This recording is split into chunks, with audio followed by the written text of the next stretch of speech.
বিছানাকান্দি। পাহাড় থেকে নেমে আসা সাদা ধোঁয়ার মতো ঝর্ণা।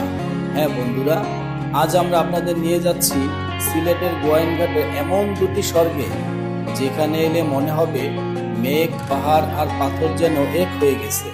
আজ আমরা দেখব রূপসী ঝর্ণা পান্থমাই আর পাথরের রাজ্য বিছানাকান্দি।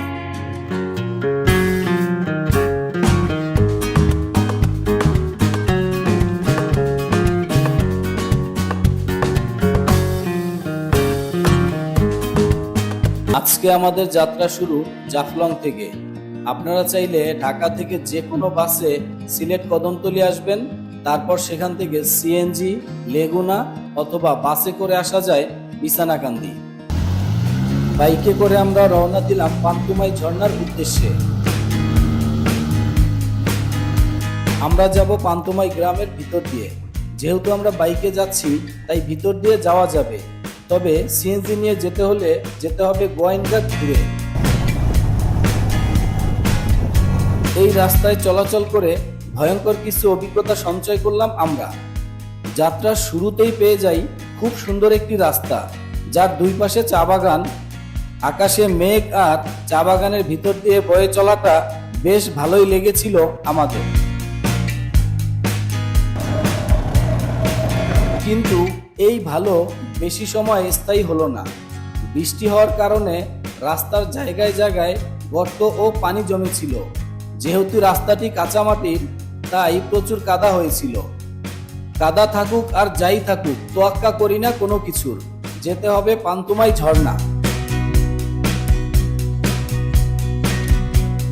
ভেবেছিলাম এভাবে কাদামাটির রাস্তা ধরেই পৌঁছতে পারবো পান্থমাই, কিন্তু না, সামনে চলে আসলো ভয়ঙ্কর একটি নদী,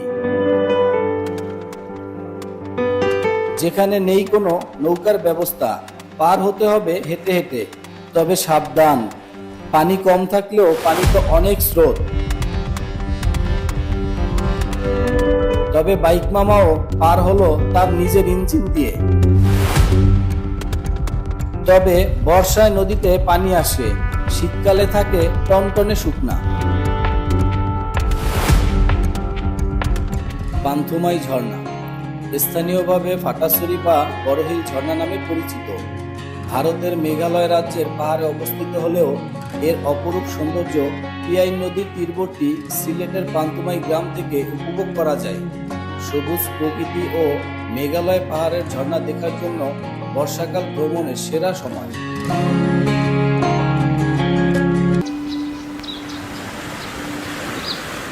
ঝর্ণাটি ভারতের সীমান্তে অবস্থিত হওয়ায় কড়াকড়ি থাকলে 0 পয়েন্ট বা নির্দিষ্ট দূরত্বের বেশি সামনে যাওয়া যায় না। পান্থমাই ঝর্ণার এখানে আসলে পাশেই পেয়ে যাবেন সুন্দর নদী, আর এপাশে রয়েছে সুন্দর একটি খেলার মাঠ। পান্থমাই ঝর্ণার অপরূপ সৌন্দর্য উপভোগ করে এখন আমরা রওনা দিলাম বিছানাকান্দির উদ্দেশ্যে।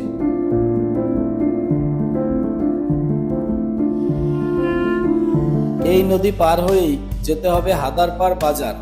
আপনারা যখন বাসে কিংবা সিএনজিতে আসবেন, তখন আপনাদেরকে নামিয়ে দিবে এই হাদারপাড় বাজারে।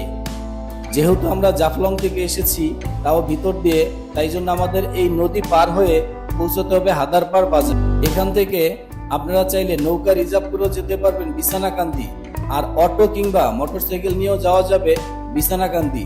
তবে যেহেতু বাই রোডে কাজ চলমান, তাই প্রচন্ড কাদা পানি, মানে খুবই বাজে একটা অবস্থা রাস্তার।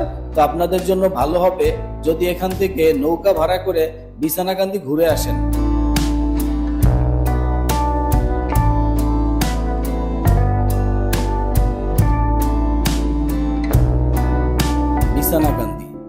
বিছানাকান্দি হলো বাংলাদেশ ভারত সীমান্তে মেঘালয় পাহাড়ের পদদেশে অবস্থিত সিলেটের একটি অন্যতম জনপ্রিয় ও দৃষ্টিনন্দন পর্যটন কেন্দ্র।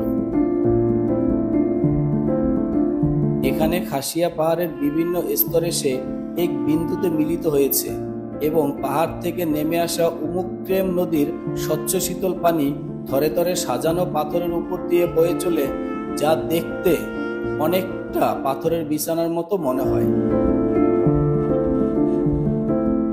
আজকের ভিডিও এ পর্যন্তই।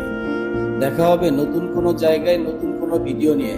সেই পর্যন্ত সবাই ভালো থাকবেন। আল্লাহ হাফেজ।